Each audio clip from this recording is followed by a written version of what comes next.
My ideal show would be a day party type of vibe, actually, where Okay. you get to experience all that I'm coming with. Almost like circus, like a traveling. And I love amusement parks. So I'd love to like have something that actually travels and that's bigger, like Astro World, but not deadly. like Astro World, but not deadly.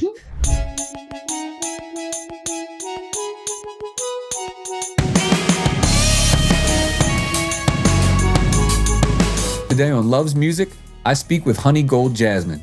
Jasmine is a singer, songwriter, rapper from the Bay Area. Her new single, Frequency Up, is a smash. She also helps artists write grants and help them get grants money so they can get their projects off the ground. We had a really interesting conversation and a great time. If you like what you see here on Love's Music, make sure you like, comment, subscribe. I'd love to take your feedback. So, up next, all the way from San Francisco, we have Honey Gold Jasmine. Honey Gold Jasmine, thank you for joining me on Love's Music today. How are you? I'm good, Julian. How are you? What's up? Well, I'm thrilled to connect with you. I heard the new song, Frequency Up, crazy. I just had such a joy just checking out your music. You're such an artist through and through, right? There's the art, and then there's the person. And when those two things marry each other, it's a beautiful thing to see. I mean, like the colors, the music, how everything goes together. You're lighthearted, still introspective. It's hip hop, but you're still doing something different. You're bringing something different, but you still got like that Bay flavor. I just love what you're putting together, and it was a joy to listen to it. Thank you so much. It was a joy to create it. I want that joy to be palpable to people. So thank you. So the most important thing is everybody got to go out and listen to Frequency Up, right? That's the song you're pushing right now, right? Yes, sir. Frequency Up. Now, do you have any shows coming up that we can plug into in the next, say, 2 or 3 months? It is a little fresh. Okay. When y'all see this, it may already be out, it may already be said, but your girl gonna be at Black Joy Parade, performing and hosting. So I'm really juiced about that opportunity. If you know anything about the Bay, you know how big of a deal Black Joy Parade is. So I'm blessed and honored. Oh, awesome. And then you deserve all that too. I know how hard you work. So a lot of things that you have on your plate right now. Like I know you had the music, I know you're performing, I know you're a hell of a songwriter. I know you also write grants, which is something that our listeners would be stoked to hear how you can get that, how you can actually like utilize grants to help kind of support the business side of your music. How do you help people with that? Yeah, so I help people write grants. I help them research foundations that might be interested and even just get yourself ready to start applying and knowing what works for you.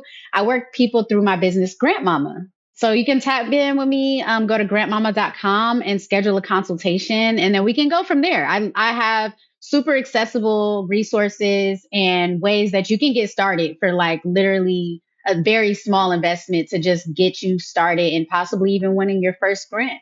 I love that. And you certainly you would never volunteer this information. So I'll have to flex for you. I mean, you've helped people raise over $500,000 in grant money. And I don't think you should be modest about that because that's quite an accomplishment. I appreciate it. That is something that is such it's a thing that I honestly I couldn't have written this. You know, I feel like me being an artist myself, that's what ultimately led me into studying entrepreneurship and also getting into writing grants. But I could have never guessed that I would help my community in this immense way. You know, as a community activist and just somebody that worked at heck of different nonprofits, I just saw that there were so many gaps in people knowing how to approach writing, first of all, but knowing how to like still stay authentic, like in themselves. Cause I think a lot of times with these applications, we feel like we have to be somebody else. We feel like our ideas aren't good enough.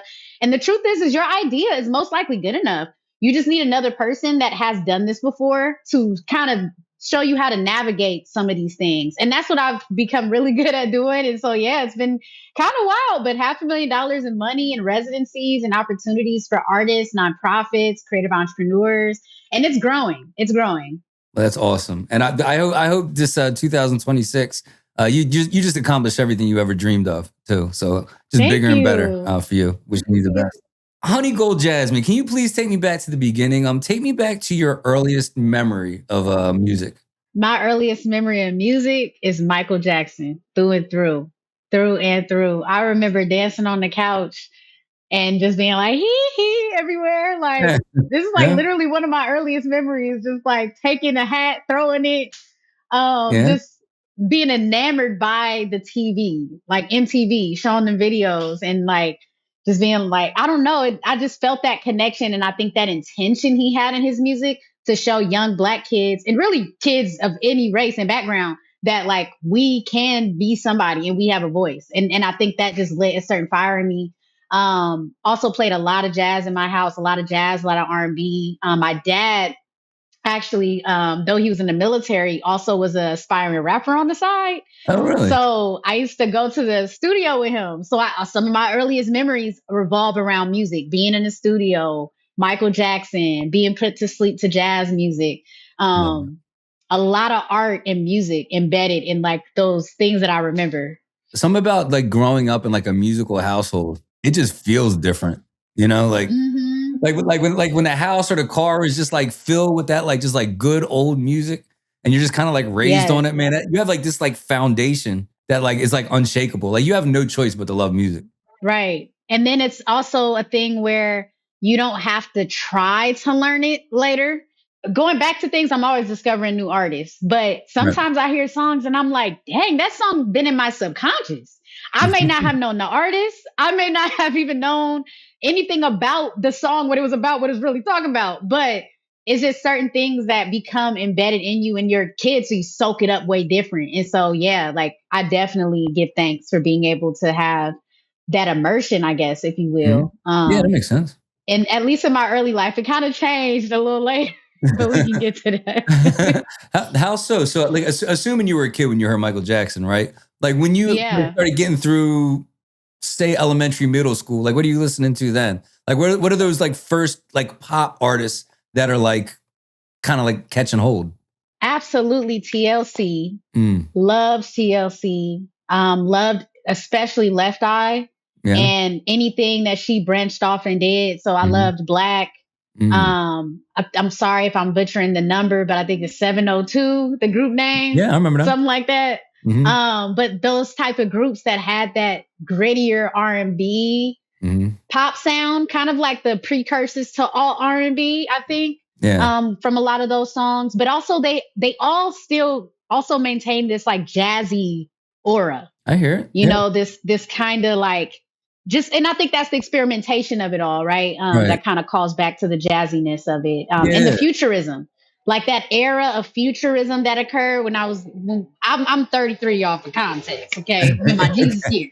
So in that elementary, middle school time, that's when everybody's wearing silver and this Y2K vibe. So definitely Britney, TLC, Pink, yeah. Eve. There you go. There was a lot of crossing over at that time. Right, It was I think the labels had a lot of power, a lot more capital. There was a lot more like intention around that time. So right. that was my era, and I'm grateful for it. Yeah. Well, I feel like the women were actually less reluctant than the men to like really blur genres.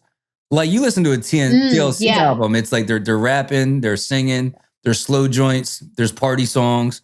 You know, Pink Mm-hmm. comes out as like Pink's doing like this R&B thing on like with uh what's LA Reid's label. The first album was like almost like an R&B like hip hop Yeah. ish record.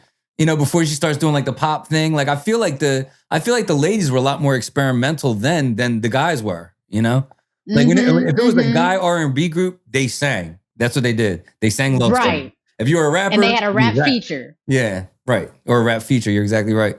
Yeah. But do you think that could be another reason why you yourself are so adventurous in your attempt to music? Because you are absolutely fearless. Like you spend 10 minutes on your page. Like you're all over, whether it's the costuming, the makeup, just the sound, the hair. You know, like you are fearless is probably the best way to describe it. I love that. And I've never heard someone describe it as fearless, but absolutely. I definitely was raised on seeing those people that did these side quests, seeing TLC on Nickelodeon, seeing people explore that it's bigger than the music. It's a world building experience, really. Mhm. Even think about Michael, right? Like, Right. yes, he did music, but we didn't even really see the half or the quarter of what he could have probably done and branched into that was like outside of music. And I love artists like that. Even like Janelle Monáe, you know, people that can really push the limits of what you think music should be. It's like, no, it's a whole experience. And I want to show people that you can still be in touch with your inner child. You know, I think it's stress reducing, you know, it Yeah. allows you to age more on your own clock. Like, I don't care how old you are, you can still enjoy these things that your middle school self enjoy now at two limits, right? You don't want to be playing games all day and be a bum. But like, No. yeah, when you get off of work, yeah, cut on your Nintendo Switch. Think about the next anime you gonna watch. You know what I'm saying? Yeah. I think like, yeah, definitely seeing those artists like push those limits, especially on futurism, it just molded me into a person that said, I have no limits. I'm a Renaissance woman, really. I like how you almost attribute it to like a youthfulness too. It's not that you're not like Hmm. a I don't care what anybody else think or I'm just doing. It's like no, it's like this is the youthful excitement manifesting itself in the things I like, Yeah. even though I'm 30. Period. You know. Right, right, Mhm. right. It's not like a spiteful thing. And I think it kind of Right. used to be. It kind of used to be I'm doing all this because they said I can't. It kind of used to be that a little bit, I think, because like I was saying before, I kind of went from this more like music immersed household to like when my mom and dad split, and then it was like kind of rocky from like elementary to high school, kind of dealing with different, you know, family members and dynamics that did not really support like that artistic side of myself. I felt like it was something I had to like hold on to for dear life after a while. Interesting. Um, yeah. And I even had a period where I had a family member I was living with because my dad was still in the army. He was still trying to work on like getting out to like take care of me because my mom was like, you know, and me and we working on a relationship now, but she know the Oh, truth. So if you ever see this, mama, please don't be mad at me. But yes, for you know, till I was in my early 20s, she was kind of MIA. So oh, my dad's in the army, had a family member taking care of me, but it was super strict. It was like cult like even, right? Like she homeschooled her kids and we went to a super like strict type of church. So I quite literally could not listen to nothing from like second grade to fifth grade. I couldn't listen to any type of secular anything. It was Radio Disney or it was gospel. You feel me? yeah. Even things I liked. I couldn't have my Pokemon game for a little bit Oh, because it was like Pokemon mean Pocket Demon. So I went no. through this very like kind of colorful. It was very, you know, parents are together. My little sister is born. Kind of that more nuclear family Mm, vibe to like, whoa, okay, mom's over here doing this. My dad can't help but be in the military. That's his right. job. So, but he's over here trying to figure it out. But then he came from a very religious family. So it's like I kind of got thrust into this, honestly, what I think was even his reality before I was aware of it, right? Because I was kind of removed being raised in Alaska. I lived in Alaska for the first four Didn't see years of that my life. coming. Yeah. Right. I know. I'm just this is the foundation for all the colors and things Yeah. like that. But yeah, pretty much moving, but from the Bay, Yeah. very much from the Bay, second, third generation already in the Bay. Okay. But he just so happened to be deployed in Alaska in the South. So I was born in the South, but lived in Alaska. And then boom, came back when I was like 4 or 5. Wow. So meanwhile, you're this like creative, just ball of wonder. And like you're in this situation now where they're just trying to like tamp down your creativity with all this like structure and rules. Mm-hmm. Did you have like I guess like a resurgence or like an outlet? Like how did you get back into a place where you can actually be creative and make cool stuff again? You know, I'm not gonna hold you. I'm so I know there's angels sitting here right with me right now. And I know they were always there because when I tell you I never lost my inner child, Mm. like I never had a moment where I had to kind of rediscover. There was probably a quick really traumatic moment after I got out of high school where it was like I had to be reminded, girl, you're on a mission. You need to do things. All right. But I always had some sort of thing that allowed me to still flourish. So mind you, whole time I'm living with that family member where I couldn't really do much, I still was able to go to public school. So even though her kids and my cousins was homeschooled, me and my little sister were still able to have some semblance of like a normalcy, right? Not that like homeschool isn't normal. Don't get mad at me out there, y'all. But I've seen it firsthand. Right. Some people do homeschool their kids so they can have more like control rather than like freeing. Cause I love those homeschool people that fly across the world and show their kids stuff. That's fire to me. But this was not that. But I got to still go to school. And when I tell you, I was blessed with the most life changing teacher. She just passed away last year. And when I tell you, all of her students still, we all was at her funeral. She's the type of Oh wow. teacher. I had her in second grade. All of us, for the first time, she had this group of kids in the second grade. She loved us so much that each year she would learn the next year's curriculum so she can keep us in her class. So I had the Oh same wow. teacher, same simultaneously while I'm like in this terrible living situation. I have literally the most angel godsend of a teacher. She taught me second Mm, grade, third grade, and fourth grade. And I would have had her fifth that's so grade, cool. but that's when my dad got out of the army and I was Mm, able to go live with him, and that was a whole new chapter of life. But it was so crazy because I would have been so much of a different person if I was totally in this like super oppressive environment. But when I tell you, she saw in me, like I still have report cards of like her handwriting and saying like she's so brilliant, she's so conscientious, and I used to read those words over and over again on a report card. Like wow. I'm keeping report cards. That's how like much she Oh, I love impacted that. me. Very beautiful spirit. She's a church lady, black church lady in Richmond. RIP Miss Newman. She's one of the angels, I'm sure, that's sitting here with me right now. Like she used to just teach so creatively and like give us jobs according to our strengths. So it's like I saw that real young, like somebody seeing me and like seeing I cared about music and seeing like she used to do my hair sometimes. Like Uh-huh. I love that. she was my outlet. Like her class was my outlet. And so I think in a way, because I had such a like, I just never let it go because I just always have been carried in some way or another to like still be able to like express myself and grow despite very strong forces being like literally getting beat. You know what I'm saying? Yeah. Like literally getting beat out of shit. Like Yeah. it's crazy. Even just speaking on it now, I didn't even really think about it like that, but it's crazy. Well, take me to the beginning of you actually making music, right? When you decided, when did you actually start knowing, like, okay, I like music. Oh no, I can actually make music. Yes, I love that distinction because all my life loved music. All my life I've written in journals where I kept poems, songs, things like that. But it was in fifth grade, sixth grade, I'd say, like really sixth grade, where my friend was like, "Do you want to do this talent show with me?" Because we were always singing and Mhm. stuff. And I was like, I guess, right? So did the talent show, hella Yeah. choked, definitely choked. I What'd did you my do? best, but in a Did weird you way, sing or dance? I sang JoJo. I sang this JoJo song.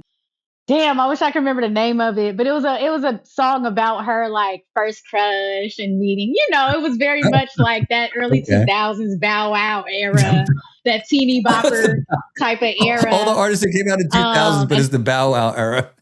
when I was obsessed with Bow Wow. Good. Okay, I used to have a Yeah. Word Up Mhm. magazine, Yeah. and I got him on this wall Yeah. somewhere. Bow Like Wow had a he couple is joints. amazing. Yeah. Mm-hmm.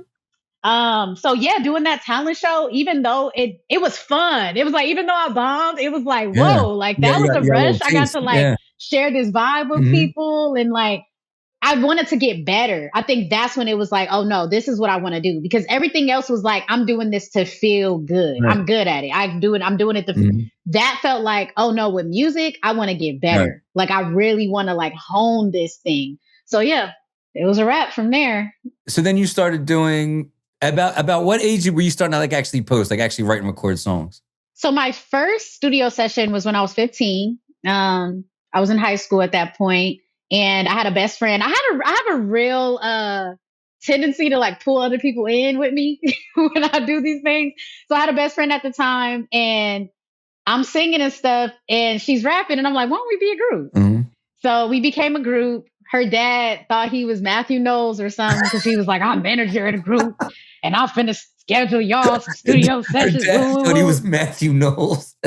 When I tell you her daddy thought he was unfortunately Ike, but that's Right. T. Let me not. Yeah. So basically he scheduled us a session and he actually and when I think back on this shit, I'd be like, whoa, I like that I had that exposure.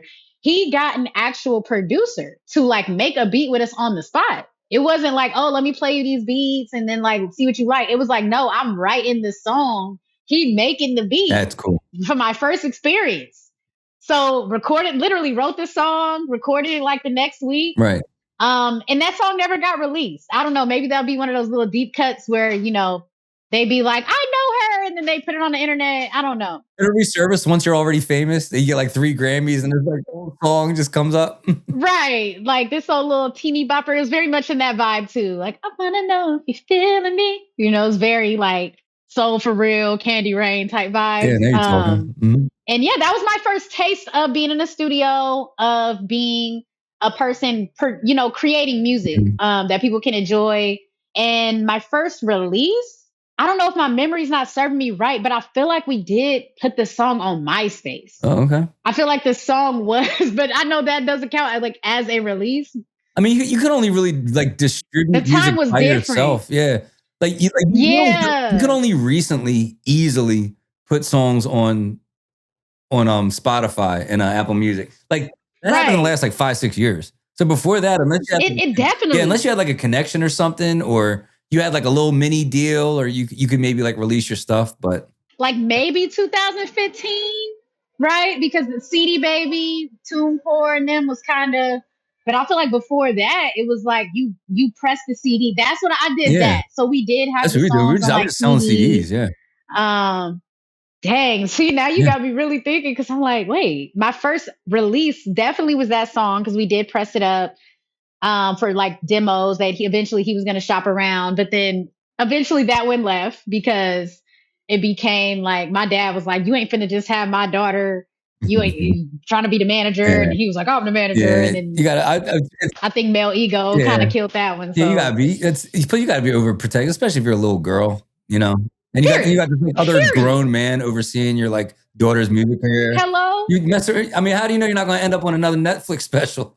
And that's what I'm so grateful for. Because even when I look back, and I have my moments where I'm like, dang, I'm 33, and I'm not here, and I'm not there yet. But in actual reality, I guess to look like I had it. Would I have wanted to be famous or on just to look like I had it? One of my favorite groups, TLC. Right? We know their story. Right.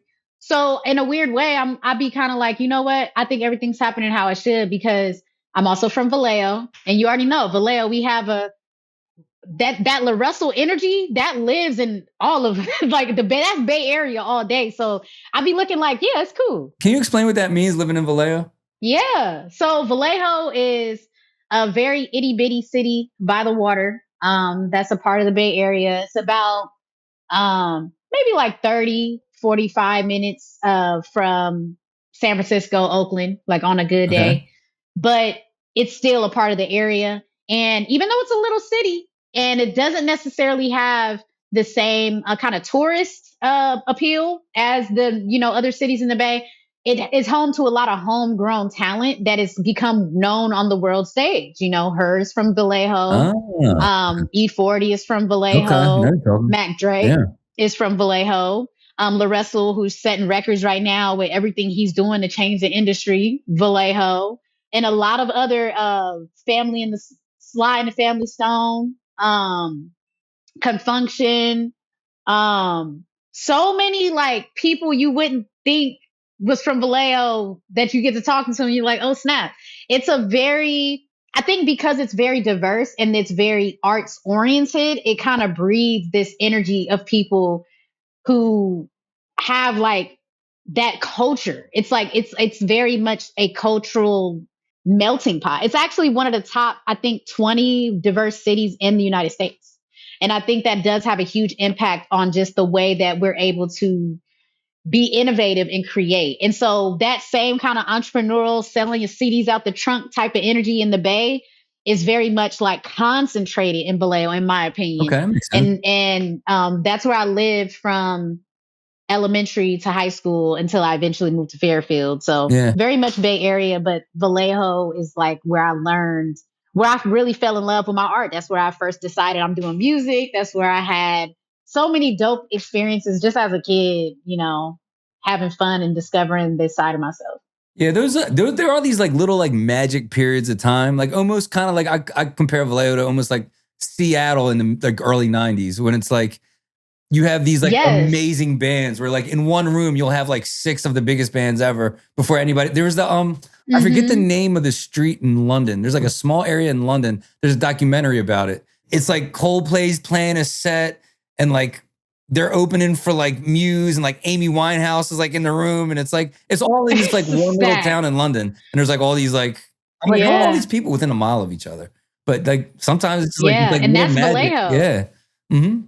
Yeah, that's And that, I awesome. mean, honestly, that's what LaRussell's backyard has become. Like Mhm. literally celebrities flying out to go to little old Vallejo. Wow. Like at most we have a Motel 6 Yeah. and like a knockoff little hotel. It's not a place that you're thinking, oh yeah, I want to go there, right? That's more so Oakland. That's more so San Francisco. But yeah, we definitely, I love that comparison because it's like an unassuming city that you wouldn't think. I know Seattle has like the needle and stuff, but other than that, who's trying to go there with all the rain and stuff like that? But Yeah, but it was only for a season too. It was only for like that, like 91 to like 94. And like a dozen yeah, amazing grunge bands all came out of like the same like couple mile radius. just like Yeah. hitting it, hitting it, Yeah. hitting it. And I confidently do feel like I'm a part of this like Vallejo wave. I just saw an artist, I don't know if he's from Vallejo, but he was in a lot of videos with LaRussell and he in a video with Justin Bieber like Right? last week. And I'm just like, Yeah. we up. Yeah. Okay. That's motivating to me. I Yeah, love right. to see. I just really love to see it. Good, good. Like I was calling you earlier, like saying like you're fearless, right? It seems like it's like you just move with a certain like energy, like just unstoppable. What actually keeps you up at night? Like what actually worries you? Or what's your biggest challenge, I should Let's get started. Okay, say? no. And we're Um, all because yeah. yes, I do what motivates me is if I don't do something and act on the visions I see, I would hate to leave this earth and not have changed it in a way that people feel more welcome. People feel like it's okay to be vulnerable out loud. And but what really like gets to me at times is I am very much I've been put in so many sink or swim type situations. While I'm sort of like ultimately, I love my family very much, like spiritually connected to my family. I felt very estranged through like different scenarios and situations. Often a lot of those kind of like revolving around me not being understood and kind of like it didn't start working till it start working to other people, right? And so that path of being an artist coming from this military family, and even the people that weren't military, thinking way more like do what makes money, do what Right. works, or like you can't be like that. I don't want you too much that personality, like always feeling kind of like othered and knowing and just being shown in different ways that I can't really run back to certain people to ask for help, because I have family members calling me and asking me for money. There's a certain strength in that, right? I mean, when you look at successful people, there's Yeah. not a lot of common binds that tie all the successful people. Some were old, some were young, some inherited it, some came from the ground up, Yeah. you know? But some of the common threads are one, they were loved unconditionally, which taught them that you can make a mistake. You can, and it's not the end of the world. You'll still be loved if you make a mistake. And then the flip side of that coin is they were betrayed by somebody who was supposed Yeah. to love them, which taught them that no one's coming to save you. Like you can only rely on yourself. So if you Yeah. have both, Yeah. you get these like two very valuable lessons. So it's almost a blessing in Mm-hmm. disguise in that you have to depend on yourself. Like you can't, like I don't have like a get out of jail free family where if things don't pan out, I can go home. Right.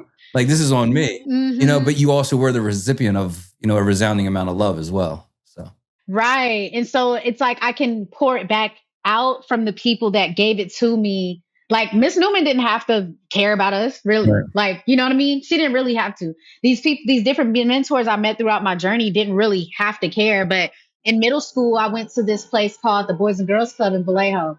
But it wasn't, the typical Boys and Girls Club. Obviously, I know people know Boys and Girls Club. This was the the Continental of the United Boys and Girls Club, sponsored by Omega Sci-Fi Mm, Fraternity. So it was very black. It was very like they were having people come and talk to us weekly, very structured type of like after school programming and things like that. So in a way, I feel like I was always put in scenarios where I had the complete opposite. It was like if I went home and couldn't be myself, I could go to school or go to this center and be like completely myself. So yeah, definitely being shown what it looks like and then being able to give it back has been helpful to me because people also can become jaded through like that betrayal or become the person that hurt them, you know? And so that's been a very motivating factor too, that keeps me awake at night, is like my own reflection, like looking back at myself and being like, did I harm somebody? Do I need to take accountability? Like, just being a reflective person can sometimes be too self-aware of things and of self. Sometimes that keeps me up because I'm overthinking like what I said, or if I didn't do that right, or, you know, all those things, and just dealing with anxiety. Like, I deal with a lot of anxiety, and music helps me. Art in general, really expressing myself, helps me just get some of that energy off. With being so emotionally mature, and I don't mean mature as in like otherwise you'd be immature, but just being so self-aware, I should say, that's probably a better word. What are some of like the core values that you're taking from life that are kind of echoed in your music and or your message, like what you're trying to get across with your music? I'd say one of the main things is to be unapologetically your full self, in a way that, like, be okay with gassing yourself up. I think like a lot of times when you are a person that is self-aware, like I've had it said to me before, I got mad and the person was like, oh, I thought you were supposed to be love and light. Yeah. One of my main messages is you are love and light, and you have a shadow. Right.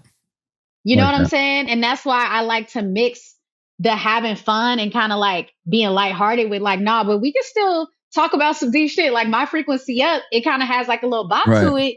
But one of the lines, I'm like, you know, I'm straight up saying F the government. You know what I'm saying? And some people may be like, that's radical or whatever. But it's like, we still can turn up and feel ourselves with also being aware of like what's going on around us. So I think like, yeah, one of the main messages is like, be unapologetically yourself, even in the face of hella people telling you you shouldn't be like that. And yeah, and do it in such a way that, and just especially for, you know, Black women, you know, we're told so many ways that we should be and how we should show up. And it's just like, or we got an attitude, and it's like, nah, you know, I can respectfully smile at you and also tell you, you got me messed up, you know? What if being yourself might be costing you exposure? There was this neat thing that Joe Button said on his podcast not too long ago. I think he was reading somebody else. And he said, people think the key to getting on is exposure, right? But it's actually what it is emotional durability. It's how long you can go with that deafening silence until people actually start to notice you, right? It's like, it's not about, the music industry doesn't break voices. The music industry breaks your nervous system because you're putting all this work into, and the amount of work it takes. And it's not the pain of the work, it's the pain of not getting noticed. What do you say to somebody who's like, I'm being unapologetically myself, but no one's noticing me? It's like, being myself isn't paying my mortgage. Being myself isn't getting asses into the building and buying my concert tickets, or not concert, my little pub that I'm paying in is like only half full, but I'm being myself. How do you manage that duality, or what do you say to somebody? I love that question, because my answer to that would be that I want people to hear my music and be unapologetically themselves, so their body and their nervous system feels settled. Okay. F everybody else for real. Right? Because I'm not really like a Russ, where it's like or like even a Nipsey Hussle, love them, where it's like you're listening to my music to be motivated in your entrepreneurial endeavors. Right. If you listen to my music to be motivated in your entrepreneurial stuff, great. But my music is more so for that internal work. Like, how do you feel? Right? Like, okay, if you being authentically yourself is not paying your bills, I would then ask you to examine the places that your inauthenticity has placed you. Brilliant. Because the more I'm radically myself, the more that I show up in this way. My job, I'm starting tomorrow. I'm about to be an events manager, fully showing up as my full. I don't have to go and be like, I ain't gonna tell him I do music. Right. I ain't gonna tell him that. Like, no, I'm the author of my life, in vetting how I get my money, making sure that's aligned with my values, making sure that it is getting to me where I want. Right. Now, if you want to be this freaking billionaire of a person that's in tech or a certain industry where there's already such a rigid way to be, or you got to show up in a certain way in a certain room, you're not. If you being authentically yourself takes you out of that room, I would then turn it back on that person and say, where are you supposed to be then? Right. If that makes sense, right? You can't say, I want to be a billionaire that has these certain access in these certain rooms, but I want to be quiet and I don't want to Right. talk to nobody. I want to be able to be authentically myself in that room. No, there's a certain realism that comes in. You know what I'm saying? Where, be yourself, but you still want to put yourself in the right environment. This isn't even pushing back really, but I think it's being yourself with the understanding that yourself can be a spectrum, right? Like you see these guys, I'm keeping it real, man. I don't laugh and smile on stage. I'm keeping it real. I've been through the mud, man. I ain't gonna laugh and stuff. Well, no, like you can still be hard and then celebrate what you've been through with joy and happy. Like you don't like yourself doesn't mean just this small box that you have to stay in. And I think people can be like, or they'll commit to like a lane or they'll commit to a sound and they'll be like, well, if I deviate, I'm being inauthentic. And it's like, I think it's yourself with the understanding that with new data and new experiences, yourself is this like malleable thing that changes and shifts and slants and turns, Mm-hmm. And like and there's still a time and place. Right. That's what I was going to say. Yeah. There's still validity in the kind of like compartmentalization that happens when we show up in different spaces. Like, I think that's real. I'm not going to go to a place where I'm supposed to be more so a supporter and come fully in this big old skeptical of a thing because I'm trying to be myself. Like, no, I'm still going to honor the container and like the domain of that thing that I'm kind of going into. But the more you are authentically yourself, the more you will be aligned with places that you can just show up and be yourself. And that'll be at least accepted enough for you to operate within that space. Right. And like they always say, it sounds like such a cliche thing, but I do believe it's true. Like your tribe will find you. You may want it to happen overnight, but like the more yourself, you'll align with people you don't have to change for, in which case that would be your tribe. Yes. Yeah. Mm-hmm. Interesting. Mm-hmm. And that includes professional connections, as well. So yeah, if somebody recognizes the industry they want to be in, makes them not have to be themselves, I would ask them to take a step back and say, well, where should you be at? Because I've had to ask myself that question too when it comes to music and be like, I'm too soft for this. I feel him on the emotional bandwidth because I ask myself that all the time. Do I actually have the emotional bandwidth to handle when not only the silence is there, because baby, I can do silence. That's not even really the issue. It would be the trolls, right? It would be the people that are like, I hate you. That feeling of like that childhood vibe coming back, right? The people that want to oppress me, the people that don't want me to be. That would actually scare me more than like silence. As beneficial as beneficial that inner child is. I still have that same inner child that was like scared on the back of the bus, like, please don't make that was scared and that was sad. Like, I still have very that. much. I'm walking into Teams calls now, and I'm like, I'm looking around like I'm definitely the 10th smartest person in this room, and there's 11 of us. Like, I'm like, please don't ask me to answer this question, and all that stuff like wells up, And I was like, I should probably just ask the question so I could like learn what I'm doing, but like. I'm still like the shy, insecure kid in the back of the class. Like, please don't look at me. Just don't look at me. Don't look at me. It's there, and we have to honor that. 2 questions. It's the same question, 2-parter, right? What is something that you think that you're exceptionally good at, and what is a skill that you feel you'd like to refine and maybe get better at? I feel that I am very good at performing and rocking a crowd. That is actually my favorite part of the artistic process. I'd say what I want to get better at is allowing my words to flow and not having to create under pressure to write something like faster. I appreciate all my fans and people tapping in with me because I am not a multi-year, multi-releases per year girly. I don't even have a debut album yet. So for me to even have this much buzz and energy off of what I do, I'm so grateful for it. But the gratitude can only go so far, and I can only do y'all like that so much. So this year, we ain't even doing that no more. So yeah, that's something I want to get better at. She promised Honey Gold Jasmine 2026. You're getting an EP. I promise something, not a specific thing. Something, okay? But I got you. What do you think your biggest barrier to creating is?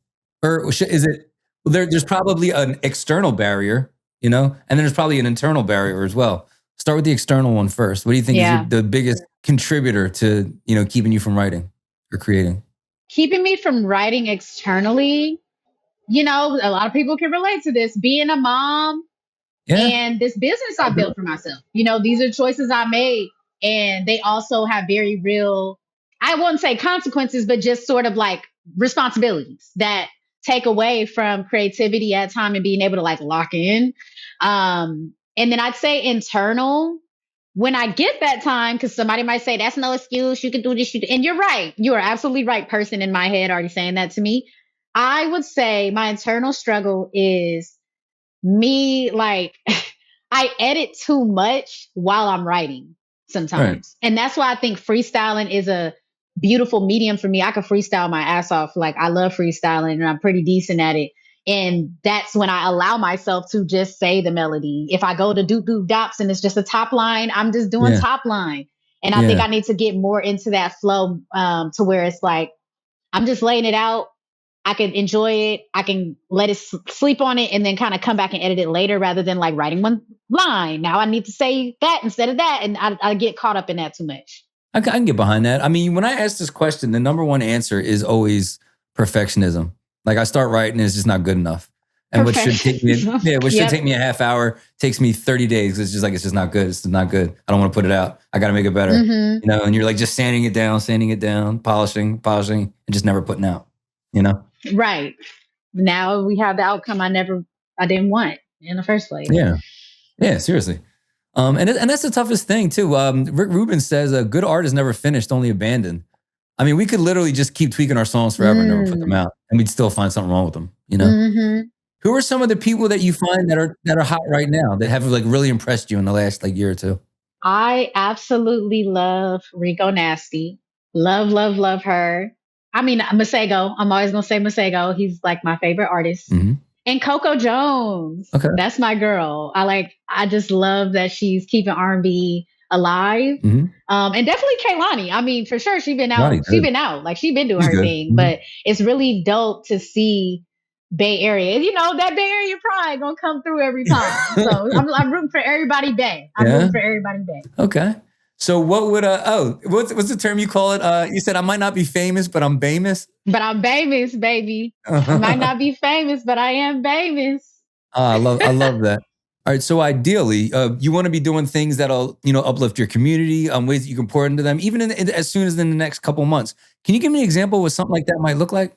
Yeah. So in the next few months, I definitely am putting more fairy events together. Another thing that I absolutely love to do as an artist is curate very unique events.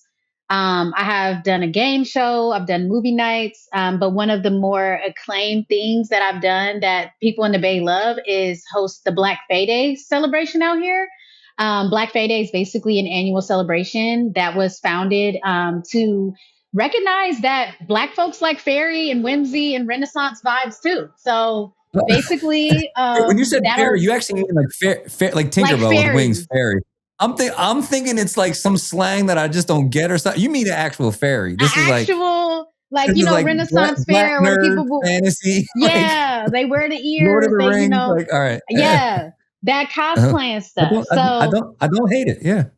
It is such a like beautiful thing to see. So putting some more stuff together for that community. And also, like I said, I don't want to keep y'all waiting too long for some new music. So definitely in the next 3 months, you'll see something. Let me just say it like that. Oh, I love that. Yeah. So in the long term, right? And I'll paint the picture so we can be more specific, right? So let's say you've just been consistent for 3 years, right? Your ideal, what kind of shows are you playing? Who are you collaborating with? What cities would you like to perform at? Give me like your dream 3-year scenario. My dream 3-year scenario would definitely include going on my first tour. Never been on tour before. Definitely a stop in Philadelphia, please, right? Absolutely. Oh my God, Philly for sure. I'm gonna need a stop in Philadelphia. Y'all know that neo soul shit. Y'all is that. Okay, that's. I would be honored to be able to touch the soil there and soak up game. So definitely Philly's on the map. In that same vein, Atlanta.